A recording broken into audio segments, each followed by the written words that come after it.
Welcome to the One Inside, an Internal Family Systems podcast. I'm your host, Tammy Sollenberger. On today's podcast, Joan Ryan and I talk about exploring the integration of IFS and the Enneagram.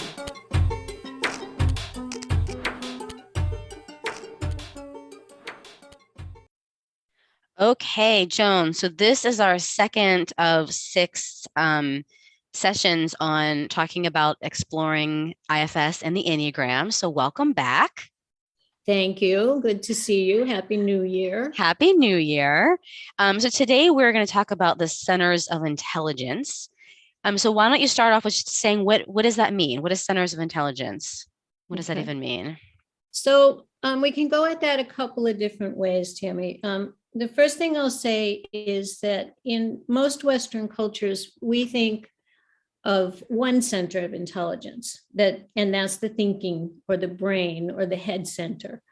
And a lot of people have awareness that there are other centers of intelligence in the body, but the Enneagram has a particularly accessible, to my eyes, model of this. And that is that there are three centers that we focus on. One is the head center, one is the heart center, or the intelligence of the heart, and the third is the gut center or the body center.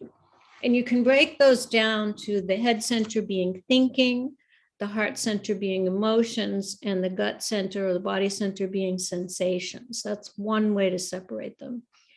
And I think what's interesting is that they all have a different type of intelligence, but most of us don't pay a lot of attention to the ones other than the head because there's no education for this, or up until the last few years, there hasn't been any education for this.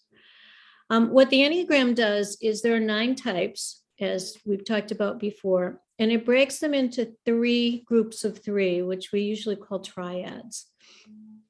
And it breaks them around those 3 centers of intelligence. So because the head center is the most familiar to most people, the types on the left side of the Enneagram fall there. So the 6 point, or the loyal skeptic, devil's advocate point, is the center.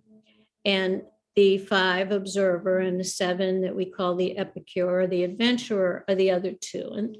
And what it means for those 3 to be in the head center is it means that they share some characteristics.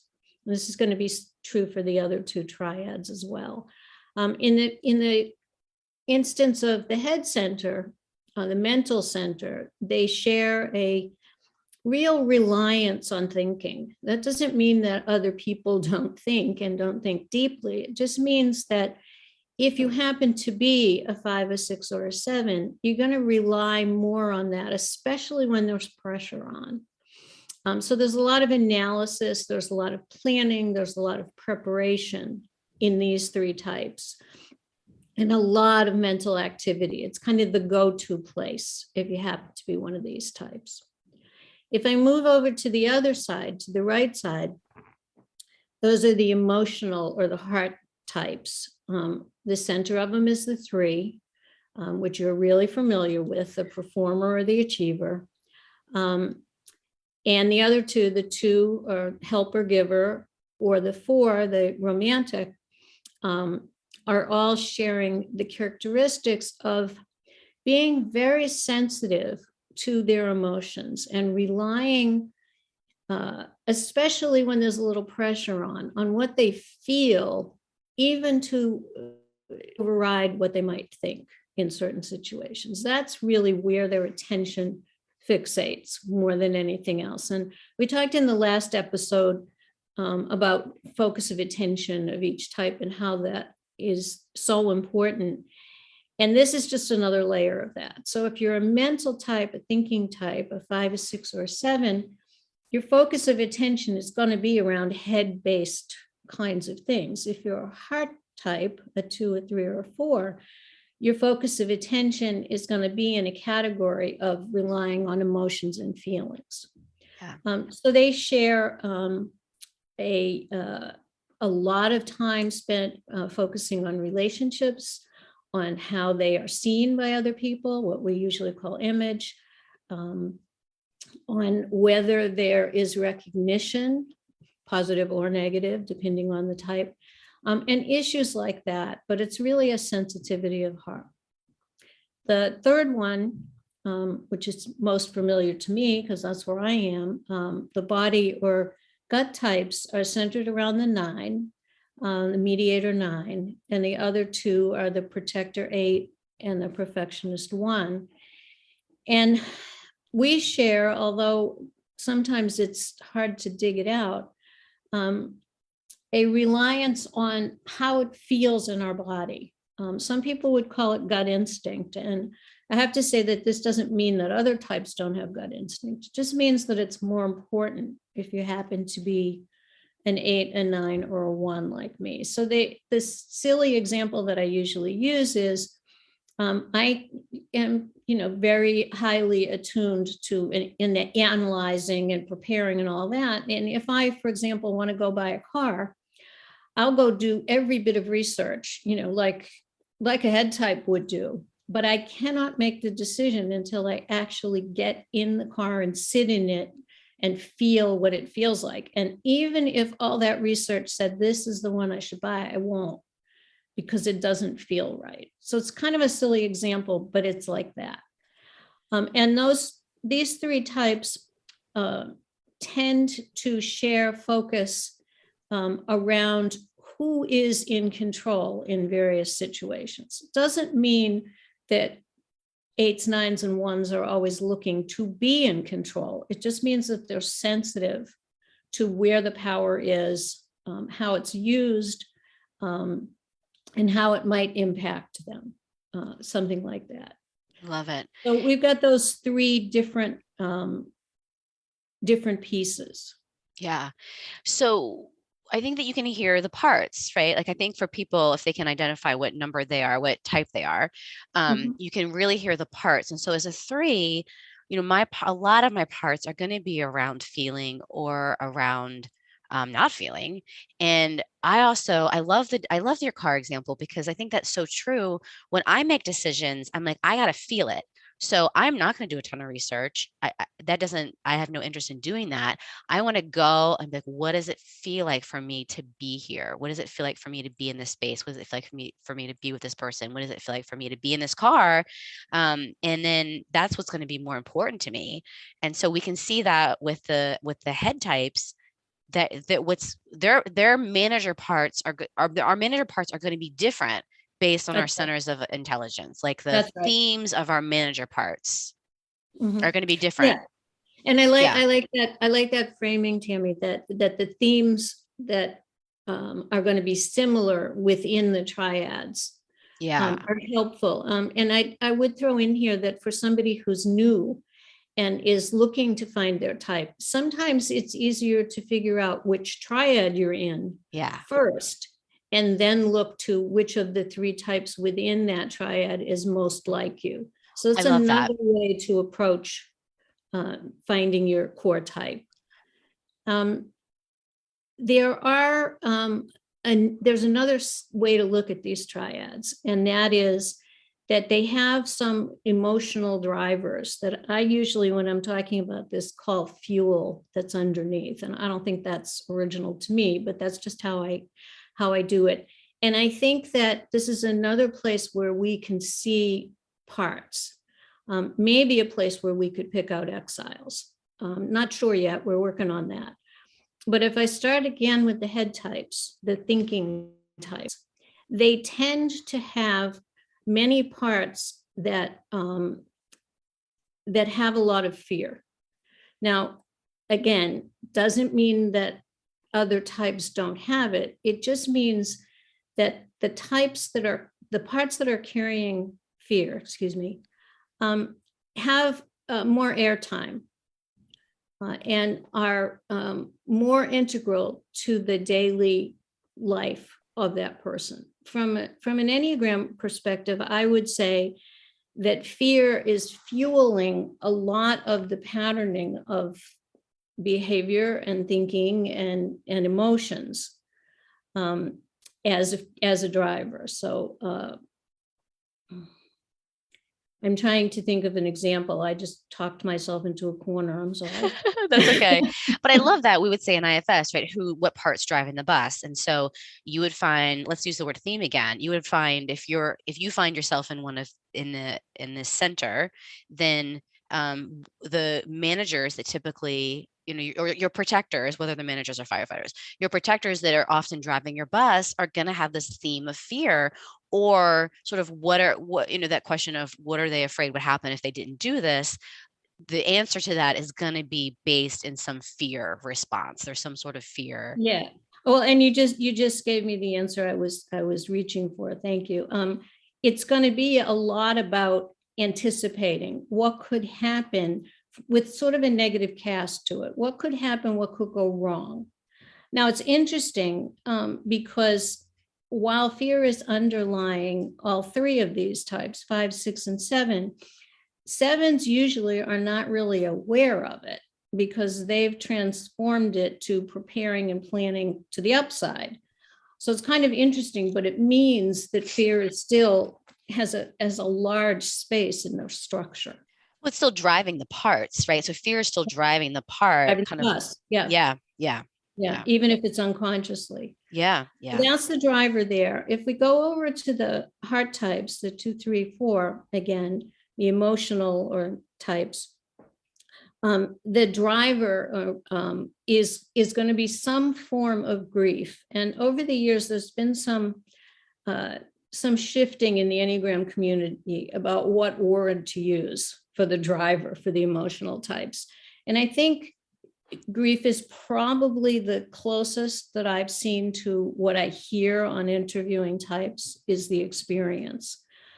So there's kind of an anticipation of sadness or separation, maybe, because don't forget that in the emotional types, connection and relationship has such a huge place in the structure, and there are going to be lots and lots of parts around relationship and protecting it. So there's, we could say that there's anticipation of what the impact will be on relationship being driven by a fear of loss of relationship being, leading to grief.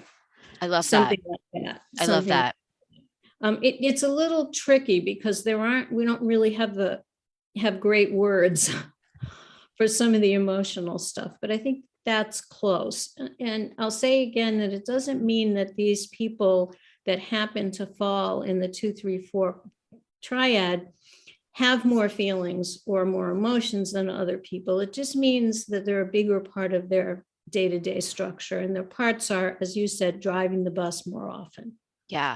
And so if we were to ask that, if you were to ask me or some of my parts around, what are you afraid would happen if you lost connection?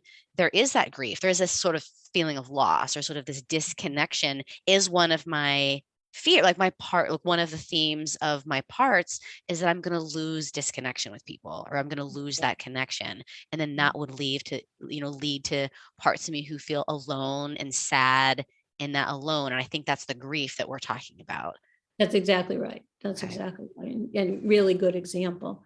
Okay, so to move on to the third one, the body types, the piece that's driving, and it doesn't necessarily have to be expressed, is the thing that's driving here is anger. And in the case of the 8, that anger tends to get expressed, although not necessarily has to. In the 9, it gets kind of ignored, and in the 1, it gets actively suppressed. But it's the same model of what we're talking about. The issue of anger is outsized against other kinds of issues like fear and grief and emotion. Yeah. And so things having to do with anger are more important. I'm getting distracted because my dog seems to be trying to close the curtain. I don't know how she's doing that. I'm watching across the room. The curtain is sliding. Okay. She doesn't like the sunlight, I guess. I don't know. Oh, Rosie, what are you doing? So silly. Come here, puppy.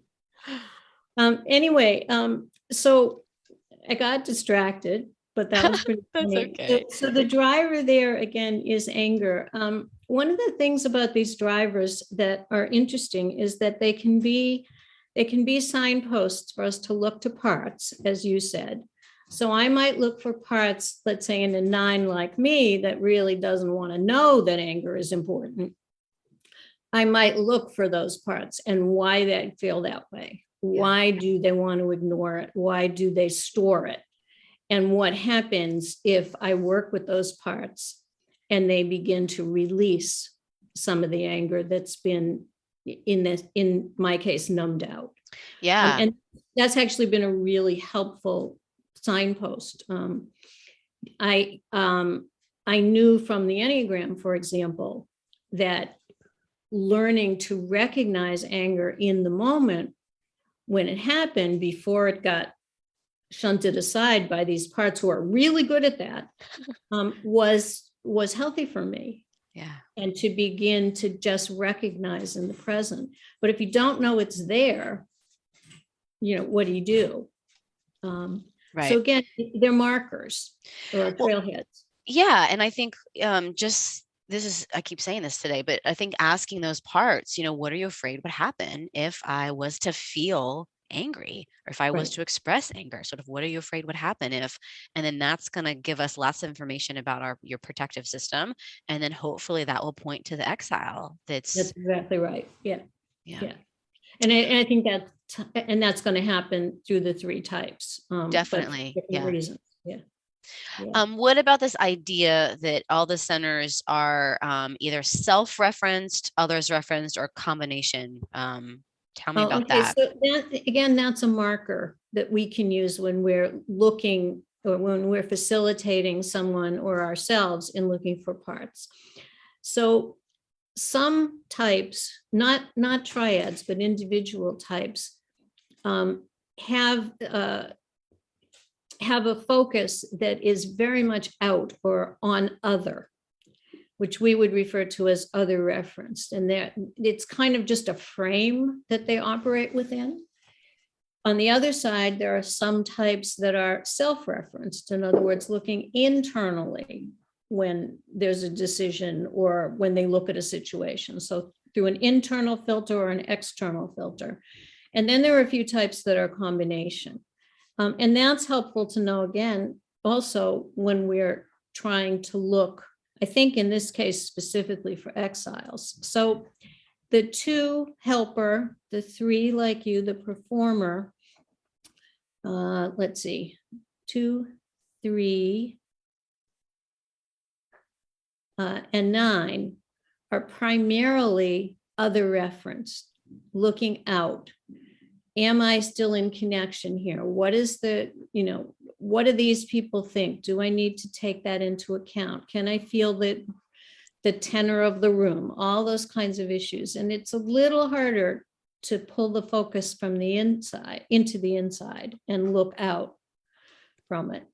On the other side, the 4, the 5, and the 7 are primarily self-referenced. In other words, they're going to be looking at the world from an inside vantage point rather than reading others to get their orientation in a given situation. These are generalities, of course. The other types, what's left, 1, 6, and 8 are combinations. Most people would say that 8s are other referenced, but that's open for discussion. And I think you're working with an 8, you'd want to look at both sides. Some people will argue that 1s are self-referenced because they have an internal standard of what's correct, but they really are oriented to what other people think. So combination. And 6s are always a combination because of the structure of the skeptic viewpoint of the world.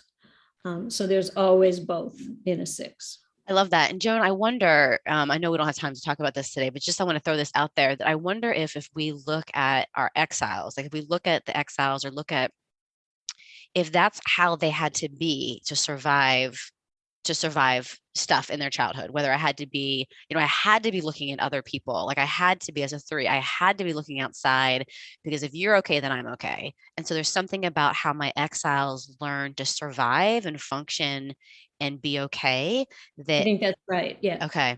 Yeah. And that's another piece. Put that on our list of continuing exploration points. That's another place that we can look. Yeah, I love that idea. I think you're right. And I think that there's, again, all of these are generalizations. And it's not like if you happen to be a self-reference type, you don't care about what other people think. Of course you do. It's just that more of your time is spent referencing internally rather than externally, or the opposite. So let's jump to one of the things that I've learned from you that I absolutely love is we can really identify our type by the words we say. And I think that that's how, when we talk about the centers, and we talk about the drivers, and even whether you're self or others, reference or combo, you can really tell that by the words we say and the phrases we say.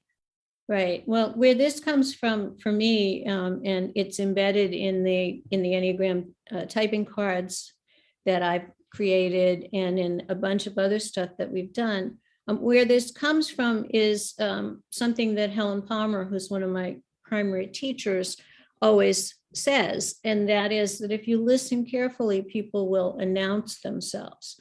And what she means by that is if you listen to the word choices and the repetitions, you can get a sense of where somebody is. So for example, the easiest example I can think of is a 6. Most 6s that I know will use often, but, what if, yes, but, can we look at it another way? And phrases like that, because there's always this measuring. And that's not the right word. There's always this sort of doubting of, did I get the right answer? And how can I think through this more completely to make sure that I get to the right place? So you hear all of that sort of tentative languaging in what they say. Or you can also hear, I'm going to interrupt you. You can also hear that you can hear the parts, right? Parts of them that learned that that's how they had to do that in order to feel safe, or in order to avoid, to feel safe, especially as a 6, right? If you're a 6, you want to avoid surprises. So your language is going to be around preparation. Yeah. And either in the thinking process or in the doing process. The other easy example that comes to mind is a 2. If you listen to a 2, there's a lot of, how can I help? How can I be of service? What do you need? And it's always you, not me, and things like that. So something that I've done with my students, as you know, is ask them to start listening for what words they use most often, and kind of make some lists, especially where what happens with typing is, and you've heard me say this before, Tammy, some people will find their type right away. Just works that way. Some people, it takes a little while, and some people it's just really, really, really hard. All of those are completely normal. And it doesn't mean anything about them or their health or anything else. It's just sometimes the complexities of the structure or the trauma overlays and all kinds of things will get in the way. So we want to have a lot of different strategies that people can use on their own to begin to strengthen their self-observation skills, which will then let them work with somebody like me, who knows the types. And it gives me a frame to say, okay, well, what words do you use most often? And do you see that they fit into this pattern or not? Because how I see Enneagram typing is, I'm not putting a type on anybody. And as you know, I don't like tests. I'm trying to facilitate somebody seeing that type structure from the inside. And I needed usually to give them, I needed this when I was learning, I need to give them some tools so that they're able to do that. And self-observation is something, again, where we don't have a lot of education for it. Yeah. And it's very important. And Yeah. it's the same with IFS. A lot of people can't go looking for their parts because they don't know how.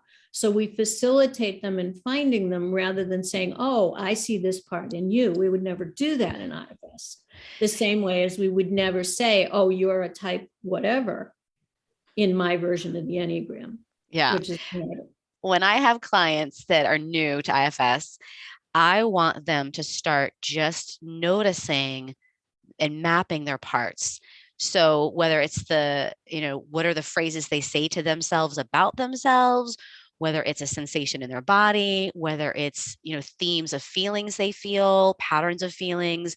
So let's just start paying attention to the themes of the thoughts you say, the sensations you have, the feelings you have, because that's going to start helping us map out your system. And that's just a really good way. Yeah. I'm sorry I interrupted you, but no, that's okay. That's exactly right. And I think that's exactly the same for both systems. And it means that if say a new client comes who is familiar with IFS and wants an Enneagram type, they have some language and they have some skills that I can use.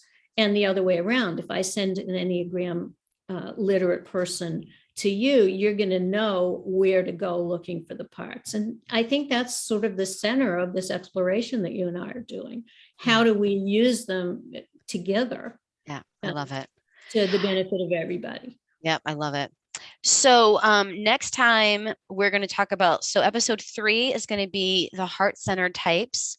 Yep. So we're going to do a deep dive into those types and talk about parts and the parts we would expect to find.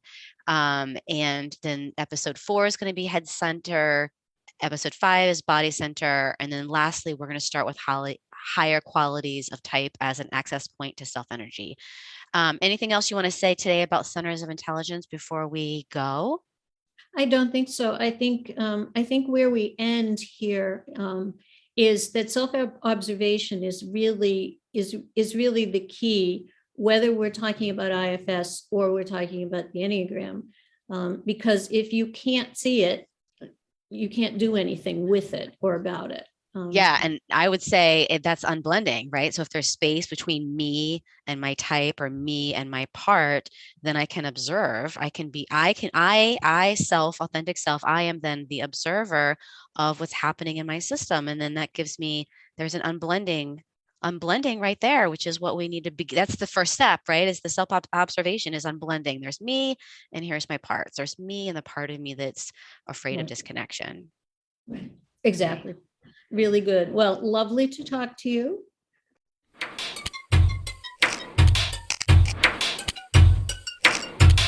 Thanks for hanging out today. If you like this episode, make sure you subscribe. And if you really like this episode, share it with a friend and leave a review. You can follow me on Instagram at IFS Tammy and join our community on Facebook at the One Inside podcast. Talk to you next time.